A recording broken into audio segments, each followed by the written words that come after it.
Hello everyone, I'm Russell Lucas and I am the writer and performer of Third Class. Evening. I've got a story to tell you.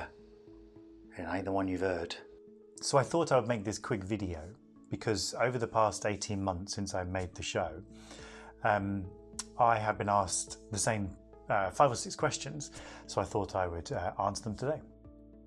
Why did you make this show? So that's a big question. Thank you for that. I made this show because I'm very interested in putting big ideas into small spaces. I'm also interested in taking cultural moments and making them theatrical, and especially readdressing them in a new way. I've always been fascinated with the Titanic, as most humans on this planet are, especially since I was a kid. And so I thought about this for a while. I thought, it'd be really interesting to do the Titanic on stage, but just with very few people. Anyway, zoom forward to 2021, I think it was.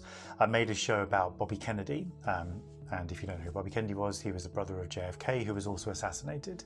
And I played Bobby Kennedy in a documentary. And I remember thinking, oh, this is quite a theatrical piece actually. And ooh, how can you possibly put that whole period on stage with just me? And so I made this show called The Bobby Kennedy Experience, and that was fascinating to me. And since then, I've made shows about very famous people who have quite a cultural influence, albeit on film and music. And so after The Bobby Kennedy Experience, the experience of the experience, I decided I wanted to make something else. And then literally it was a no-brainer that I make something that was rooted in the Titanic legacy. But I did not want to make something about the Titanic because there are a plethora of documentaries out there and films. And then because of my background and because of my passion that other stories are always intertwined within something so famous, Bobby Kennedy is always forgotten because of JFK. I thought actually the area that I want to explore is the third class, because the third class is so often ignored. And in one book I discovered this lovely line, which I'm going to quote this badly, but it basically said that the third class narrative within the Titanic legacy, documentaries, films, etc., the third class narrative is kind of put there to make sure that the upper classes are seen as heroes, or that the third class there are sometimes seen as some sort of imposing force, some criminal element within it. And I found that fascinating because I was like, yeah, actually, the third class had never really been truly dissected and their experience really understood. And so that's why this show exists, because I wanted to put the third class experience on stage. And also, how do you do the sinking of the Titanic on stage with just one person and a few props? We have to come and see the show and find out.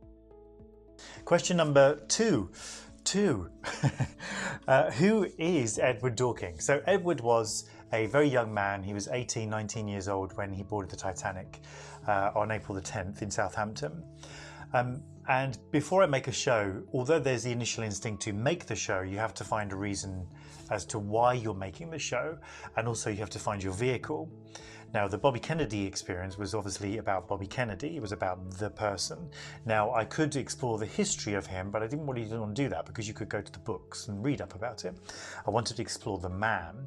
So in third class, what I definitely needed to find was my, if you like, cultural hook, my way in. And I knew it would be a person, possibly, and I didn't know who it would be.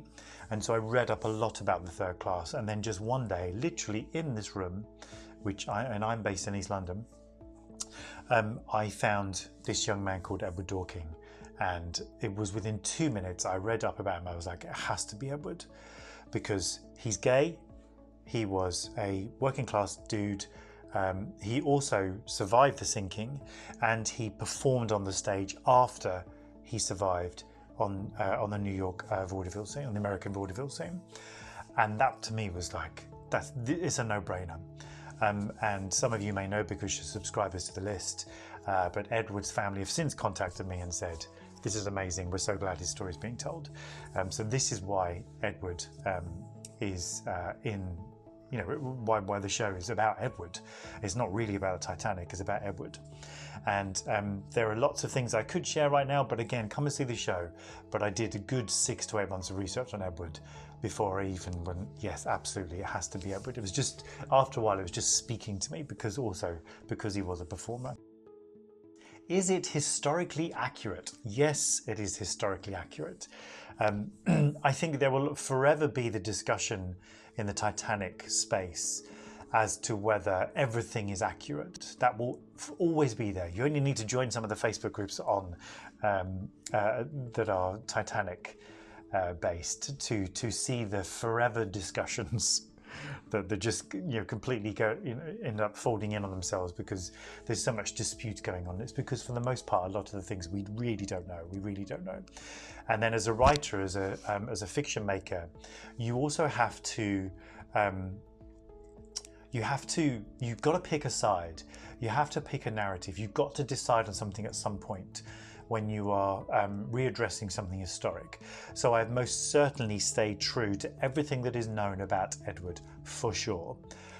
The one little flaw I would say in my narrative, and quite happy to own up about that, is that he didn't necessarily share a room with the person that I talk about in the play. And you can come and see the show and find out about that. But that's fine. That's me just taking artistic license for a little while. But everything else is true. No doubt somebody will say at some point it is not true. Then yes, let's have a discussion.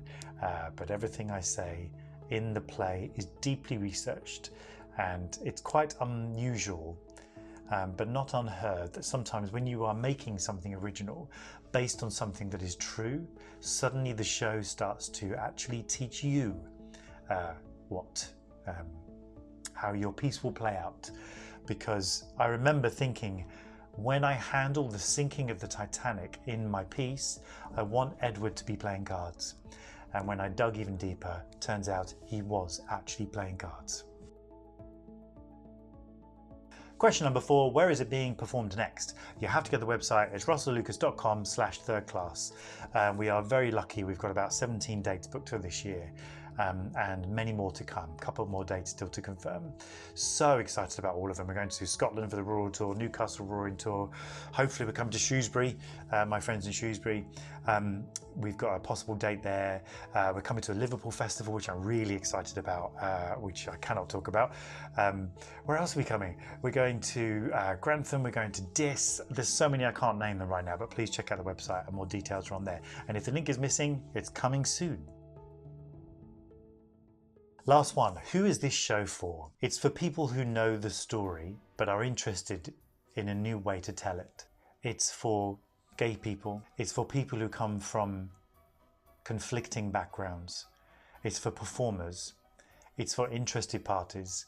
It's for anyone who loves theatre. And also it's for anyone who knows nothing about the Titanic. And just to end, we did our premiere about 3 weeks ago in Bedford, and it was an incredible experience. It was very moving to perform. I was very, very proud of the work that's gone into it, and the lovely reactions from the audience afterwards, and some great social media comments. So that's it. Thank you very much for listening. Stay tuned on this. You can find me on Instagram and Twitter as well, and maybe see you at a show one day. I'm telling you, on April the 14th, 1912, we were not all in the same boat.